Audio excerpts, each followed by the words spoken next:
जय हिंद। देखिए, आज हम लोग देखते हैं, आज हम लोग पढ़ेंगे राष्ट्रीय आंदोलन में प्रमुख योगदानकर्ता। भारतीय राष्ट्रीय आंदोलन में योगदानकर्ता। हमारे देश में आजादी में जिन जिन लोगों ने, महान लोगों ने अपना कौन कौन सा योगदान दिया, क्या योगदान दिया, जिसमें भीमराव अंबेडकर, डॉक्टर भीमराव अंबेडकर थे, जवाहरलाल नेहरू,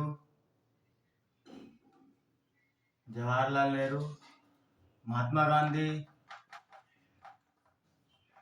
गांधी, सुभाष चंद्र बोस, पंडित रामकृष्ण गोखले। इन लोगों के विषय में आज चर्चा करें, किन किन लोगों ने इसमें अपना योगदान दिया। तो 15 अगस्त 1947 को भारत को प्राप्त हुई थी आजादी। 15 अगस्त 1947 में भारत को आजादी प्राप्त हुई थी। ये लोगों तो आपको पता ही है। 15 अगस्त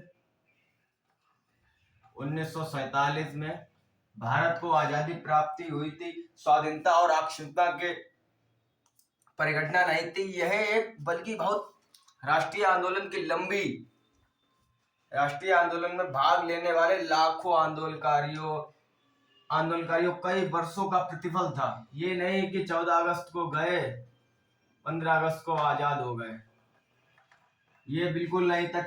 इसमें पता नहीं वर्षों लगे थे। कई आंदोलनकारियों का पता तक नहीं चला। आज तक हमारा सुभाष चंद्र बोस की मृत्यु कब हुई, इसका वर्णन आज तक नहीं दिया गया। उनको तो लापता करके गया, तो उनकी डेड बॉडी का भी आज तक पता नहीं चल पाया था, सुभाष चंद्र बोस का। कई लोग ऐसे आंदोलनकारी हुए जिनके चलते ही हम लोगों ने ये सब कर पाया था।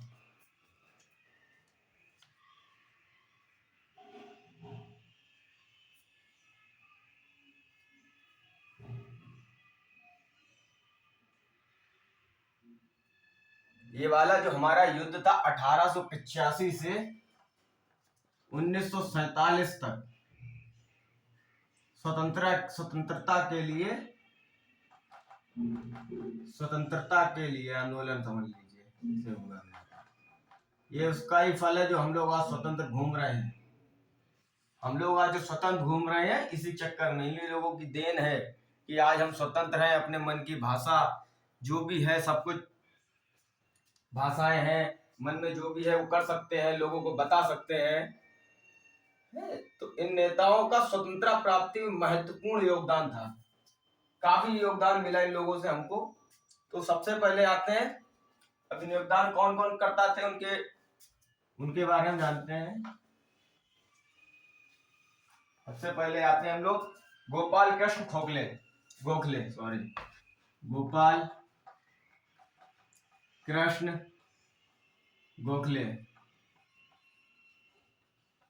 जो गोपाल कृष्ण गोखले थे, गोपाल कृष्ण गोखले का जन्म महाराष्ट्र राज्य के रत्नागिरी, महाराष्ट्र राज्य में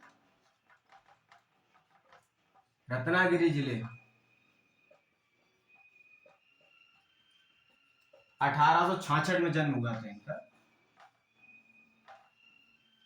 गोपाल कृष्ण गोखले का जन्म महाराष्ट्र में रत्नागिरी जिले के 1866 में हुआ था।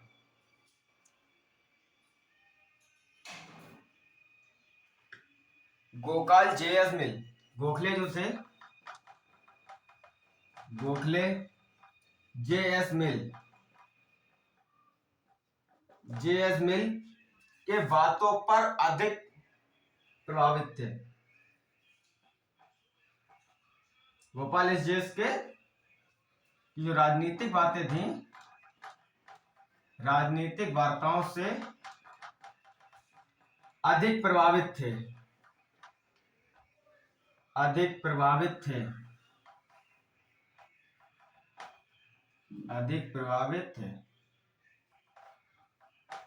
गोपाल कृष्ण गोखले जेएस मिल जेएस मिल के राजनीतिक वार्ताओं में अधिक प्रभावित थे, काफी प्रभावित थे। समाज सुधारक एमजी रानाडे से प्रभावित होकर, समाज सुधारक एमजी, जो हमारे समाज सुधारक एमजी रानाडे से प्रभावित होकर गोखले ने 1889 में समाज सुधारक एमजी रानाडे से प्रभावित होकर, एमजी रानाडे से प्रभावित होकर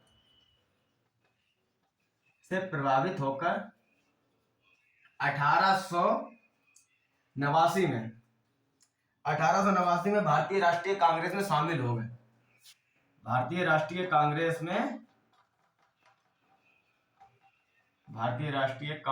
में शामिल हो गए। भारतीय राष्ट्रीय कांग्रेस में ये शामिल हो गए थे। गोखले उदारवादी तथा शांतिपूर्व विचारधाराओं के थे। गोखले शांतिपूर्व एवं विचारवादी थे, काफी विचारवादी में थे वो। और 1890 में ये प्रमुख तिथियां ये याद रखिएगा। 1890 में पूना सार्वजनिक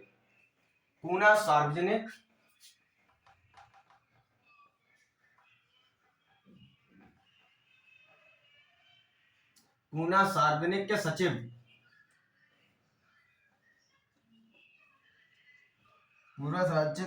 बन गए 1890 में, ठीक है, जीरो है। 1890 में पूना सार्वजनिक के सचिव बन गए थे ये, 1890 बन गए थे। और 1905 में गोखले ने भारतीय शिक्षा का विस्तार करने के लिए स्वेट्स ऑफ इंडिया सोसाइटी की स्थापना की। स्वेट्स ऑफ इंडिया सोसाइटी 1905 में स्वेट्स ऑफ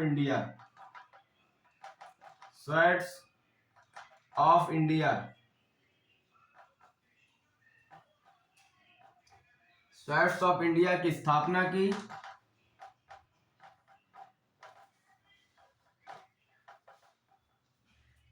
उन्नीस सौ पांच में स्वेट्स ऑफ इंडिया की स्थापना की किसने की थी? गोपाल कृष्ण गोखले ने।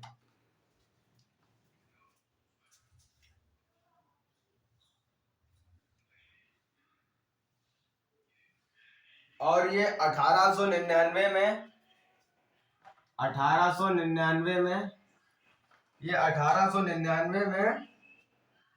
बॉम्बे की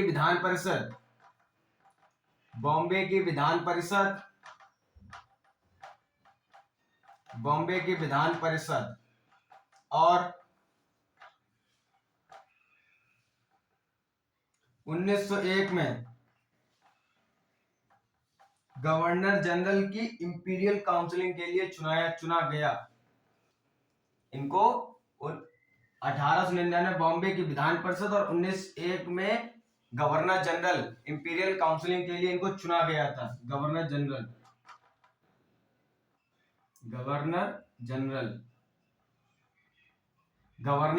इंपीरियल काउंसिलिंग के लिए इनको चुना गया था।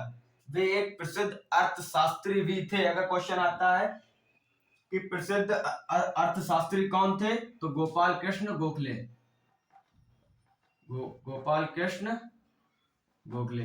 का नाम आएगा। ठीक है, आगे बताते हैं अभी।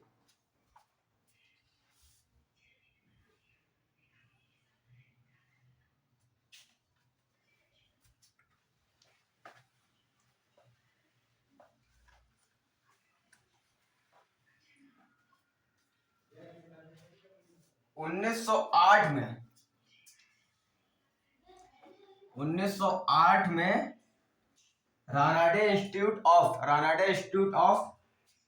रानाडे इंस्टीट्यूट ऑफ इकोनॉमिक्स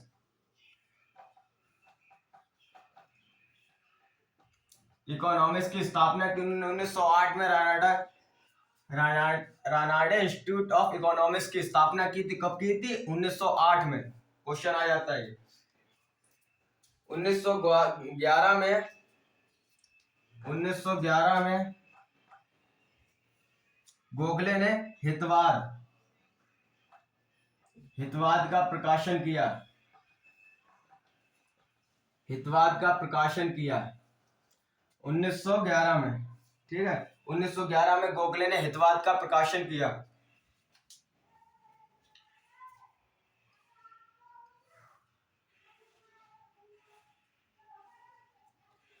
ठीक है, इतना हो चुका है। अब और एक हमारे योगदानकर्ता थे जिनका आप जानते हो, बाल गंगाधर तिलक। इनके बारे में कुछ प्रमुख कृतियां हो गई थी। अब बाल गंगाधर तिलक के बारे में हम लोग जानते हैं।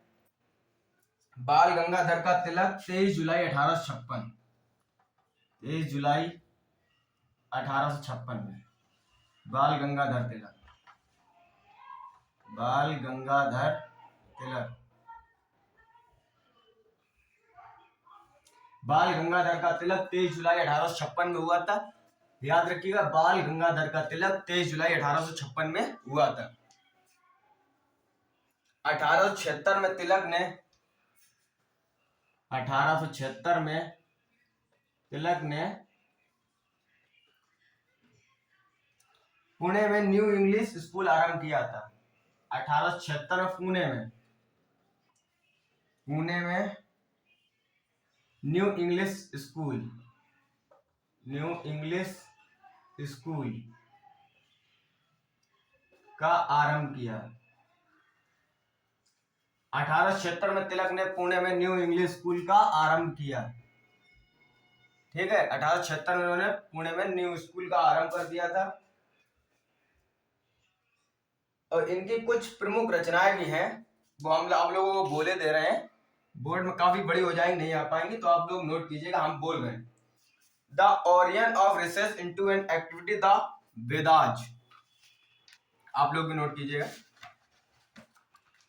The Orion or research into to antiquity of the Vedas, एक ये थी।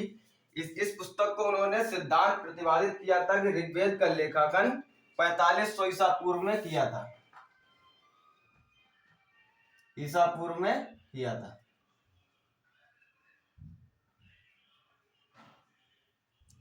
एक पुस्तक उन्होंने प्राच्य विषयों के विज्ञान के रूप में मान्यता मिली थी। एक पुस्तक में जो थी इन्हें, एक पुस्तक लिखी थी इन्होंने, उसमें विद्वान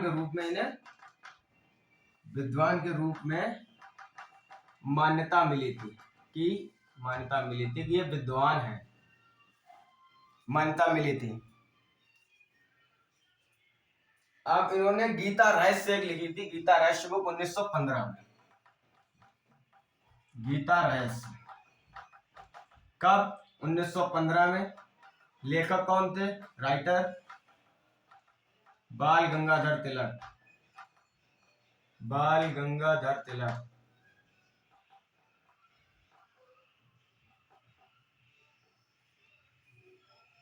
गीता रहस्य 1915 में इन्होंने बाल गंगाधर तिलक लिखी थी। कब लिखी थी? 1915 में लिखी थी।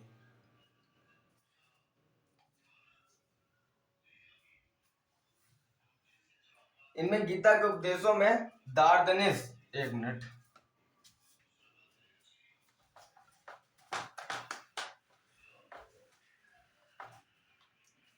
इन्होंने गीता के उपदेशों में एक दार्शनिक, गीता के उपदेशों में इन्होंने दार्शनिक मीमांसा है, प्रफुल्ल चाकी तथा खुदीराम बोस के बचाव में तिलक द्वारा लिखे गए लेखों में उन्हें 1908 से लेकर 1914 में 6 वर्ष तक जेल में रहना पड़ा। जिस दौरान उन्होंने पुस्तक लिखी थी, देखिए आप लोग, ये 6 वर्ष जेल हुई थी इन्हें। 6 वर्ष जेल हुई थी। कब तक हुई थी इनको? 1908 से 1914 तक। 1914 इन्होंने ये वाली बुक लिखी थी, प्रफुल्ल चाकी तथा खुदीराम बोस के बचाव में तिलक द्वारा लिखे गए लेख के लिए उन्हें 1908 से 1914 तक 6 वर्ष के जेल में लिखी गई, जेल में थे।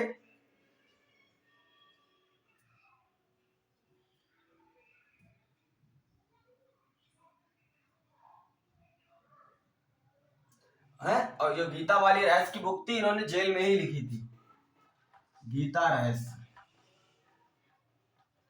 गीता रैस की बुक उन्होंने जेल में ही लिखी थी। 6 वर्ष की जेल हुई थी तो गीता रैस की बुक उन्होंने जेल में ही लिखी थी। 1908 से 1914 तक जेल में रहे, 6 वर्ष, तब 1915 में इसको दिखाया गया कि हाँ ये बुक उन्होंने 1915 में लिखी थी। 1881 में तिलक ने 2 साप्ताहिक आरंभ किए। 1881 तिलक ने 2 साप्ताहिक आरंभ किए थे, अंग्रेजी में मराठा तथा मराठा में केसरी। केसरी में लिखे गए एक लेख के लिए तिलक पर राजद्रोह का मुकदमा भी चला था। आप लोग दोबारा सुनिए। 1881 में तिलक ने 2 साप्ताहिक आरंभ किए थे, पर 2 साप्ताहिक आरंभ किए थे, जिसमें अंग्रेजी में मराठा, मराठा में केसरी, अंग्रेजी में मराठा, मराठा में केसरी। और केसरी में लिखे गए एक लेख के लिए तिलक पर राजद्रोह का मुकदमा भी चलाया गया था। आप लोग ध्यान रखिएगा, केसरी में लिखे गए, जो केसरी में उन्होंने एक लेख लिखा था उसके लिए उन पर एक राजद्रोही का मुकदमा भी चलाया गया था कि आपने ये लिखा तो लिखा कैसे, वो तो बात की बात है, लिख दिया तो लिख दिया। राजद्रोही का मुकदमा भी चला था। अब इन्होंने 1885 में तिलक ने कॉलेज आरंभ करने के उद्देश्य से दक्कन एजुकेशन सोसाइटी, 1885 में दक्कन एजुकेशन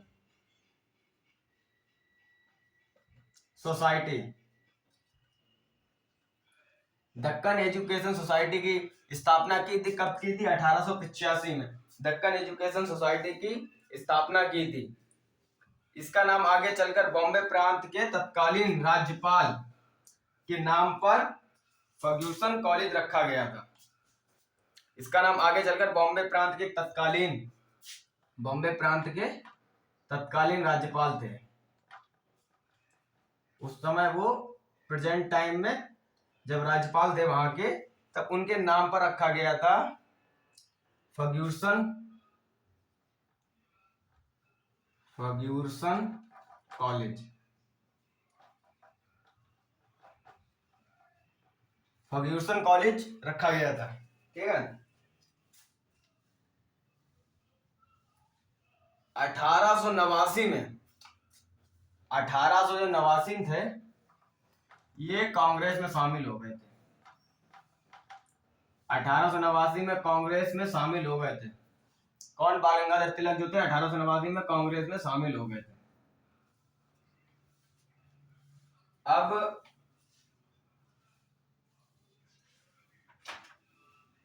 हम लोग थोड़ा पढ़ लेते हैं महात्मा गांधी के बारे में, जिसे हम लोग राष्ट्रपिता के नाम से जानते हैं, महात्मा गांधी के बारे में। महात्मा गांधी का जन्म हुआ था 2 अक्टूबर 1869। 2 अक्टूबर 1869 में महात्मा गांधी का जन्म हुआ था।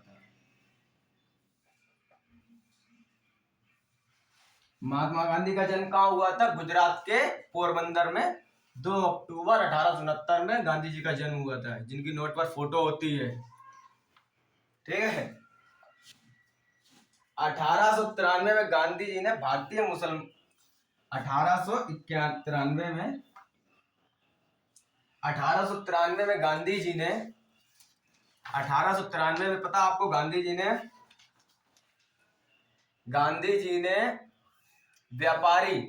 मुस्लिम व्यापारी दादा अब्दुल्ला का मुकदमा लड़ने दक्षिण अफ्रीका गए थे। मुस्लिम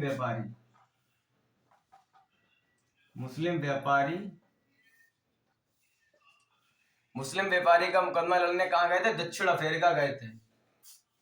दक्षिण अफ्रीका में रंगभेद की नीतियों का विरोध करते हुए गांधी जी ने एशियाटिक रजिस्ट्रेशन एक्ट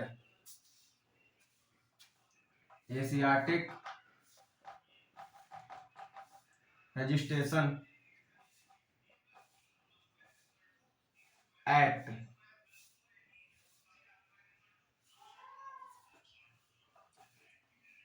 जो एक्ट का विरोध किया था। विरोध किया था। 1915 में गांधी जी भारत आए। 1915 में गांधी जी भारत आए थे। 1915 में गांधी जी भारत आए और उन्होंने प्रथम विश्व युद्ध में अंग्रेजों का समर्थन किया था। जो प्रथम विश्व युद्ध था, प्रथम विश्व युद्ध हुआ था अपना 1915 में, इन्होंने अंग्रेजों का समर्थन किया था। अंग्रेजों का समर्थन। प्रथम विश्व युद्ध में 1915 में प्रथम विश्व युद्ध हुआ था अपना।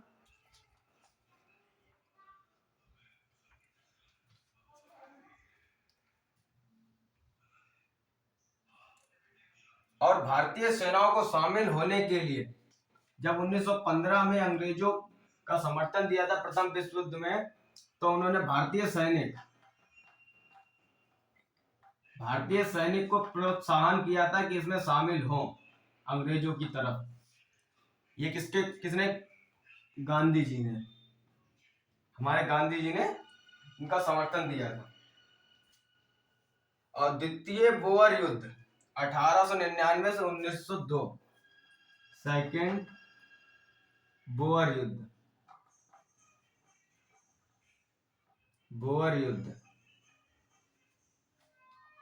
सेकेंड बोअर युद्ध में गांधी जी द्वारा दिए गए चिकित्सक कार्यों के लिए ब्रिटिश सरकार ने उन्हें केसर ए हिंद की उपाधि दी थी।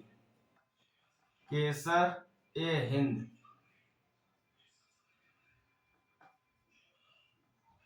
सेकेंड बोअर का जो युद्ध हुआ था उसके लिए ब्रिटेन ने इनको केसर ए हिंद की उपाधि दी थी। भारत आने पर, अब अगला पॉइंट लिखते हैं हम लोग, साथ साथ नोट करते चलिए।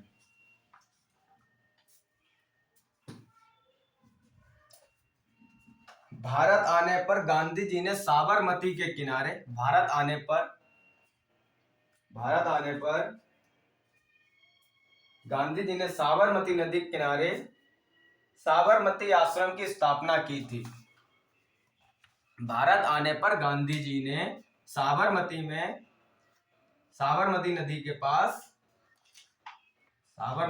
पास या किनारे उन्होंने साबरमती आश्रम की स्थापना की थी। साबरमती आश्रम की स्थापना किसने की थी? तो महात्मा गांधी ने की थी। और गांधी जी ने सत्याग्रह का पहला, गांधी जी ने सत्याग्रह कब किया था? प्रथम सत्याग्रह उन्होंने सत्याग्रह कब किया था? सत्याग्रह का पहला प्रयोग, ये ठीक है, पहला प्रयोग 1917 में किया था। और उस सत्याग्रह का क्या नाम था? चंपारण में किया था इन्होंने। चंपारण में उन्होंने पहला सत्याग्रह किया। जिसके सफल प्रयोग पर पहली बार, चंपारण सत्याग्रह का प्रयोग में पहली बार सफल हुए थे, तो पहली बार रविंद्रनाथ टैगोर ने पहले गांधी जी था, मोहनदास करमचंद गांधी जी इनका नाम था, तो इन्होंने रविंद्रनाथ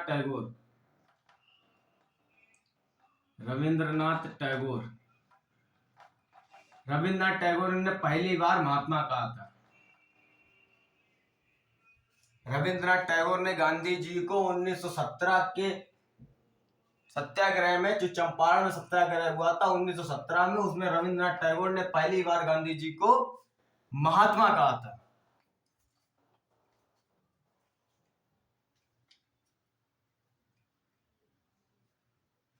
गांधी जी ने अहमदाबाद मिल मजदूर का आंदोलन जो था 1918 में, अहमदाबाद मिल मजदूर का आंदोलन कब हुआ? 1918 में। और खेड़ा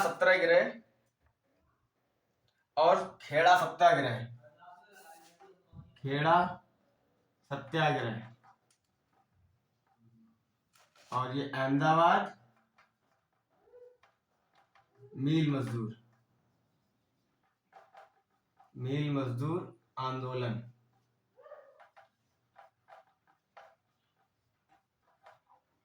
मिल मजदूर आंदोलन ये दोनों कब हुए थे? 1918 में। 1918 में हुए थे, ठीक है। अहमदाबाद के मिल मजदूर आंदोलन और ये खेड़ा सत्याग्रह, ये दोनों 1918 में ही हुए थे।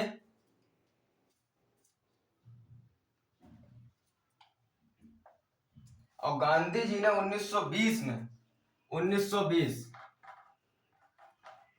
असहयोग आंदोलन किया था। असहयोग आंदोलन शुरू किया था। 1920 में असहयोग आंदोलन शुरू किया था महात्मा गांधी ने। 1920 में असहयोग आंदोलन शुरू किया महात्मा गांधी ने, ठीक है। आप एक कांड तो आप लोग जानते ही होंगे, चौरा चौरी कांड हुआ था। चौरा चौरी कांड 1922। चौरा चौरी कांड, चौरा चौरी कांड 1922। चौरा चौरी कांड जो हमारा था 1922 में हुआ था।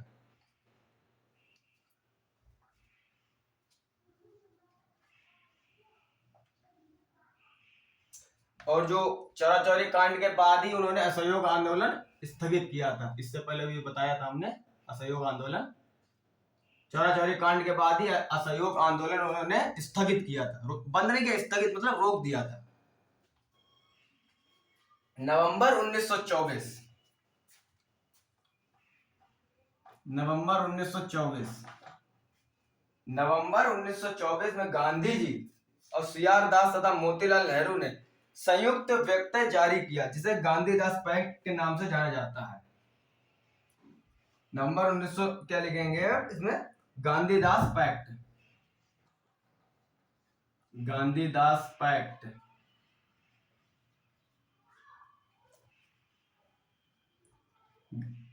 उन्नीस सौ 24 में गांधीदास पैक्ट आया था।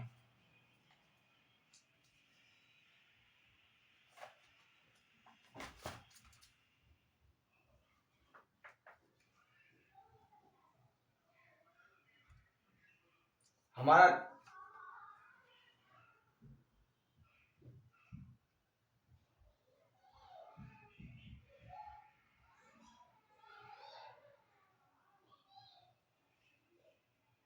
और गांधी जी ने 12 मार्च 1930, 12 मार्च 1930, 12 मार्च 1930 में गांधी जी ने सविनय अवज्ञा आंदोलन आरंभ किया। सविनय अवज्ञा आंदोलन, सविनय अवज्ञा आंदोलन 12 मार्च 1930 में सविनय अवज्ञा आंदोलन किसने किया था? महात्मा गांधी ने। कब हुआ था? 12 मार्च 1930 में सविनय अवज्ञा आंदोलन।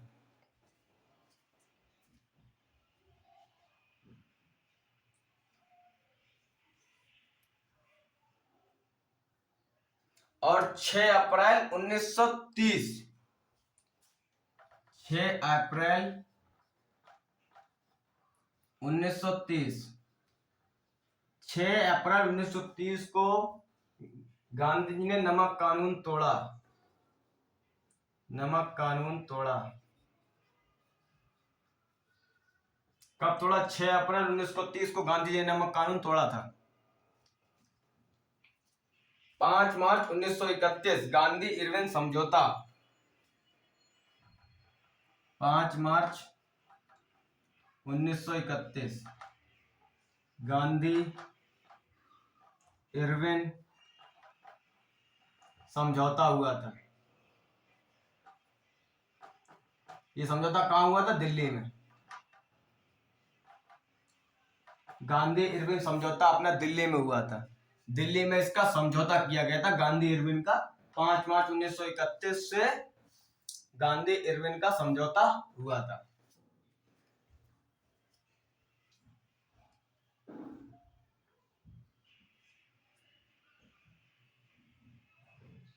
एक नारा गांधी जी ने दिया था, मैं देश की बालू से ही कांग्रेस से भी बड़ा आंदोलन खड़ा कर दूंगा। मैं देश की बालू से ही कांग्रेस से बड़ा आंदोलन खड़ा कर दूंगा। ये किसके शब्द थे? गांधी जी के। और अपना एक भारत छोड़ो आंदोलन, भारत छोड़ो आंदोलन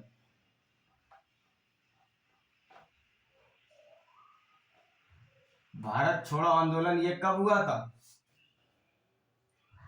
अगस्त 1942। अगस्त 1942 में भारत छोड़ो आंदोलन ये किसने किया था? महात्मा गांधी जी ने। अगस्त 1912 में भारत छोड़ो आंदोलन का नारा किसने दिया था? महात्मा गांधी ने। ठीक है, भारत छोड़ो आंदोलन का नारा दिया था हमारे महात्मा गांधी ने।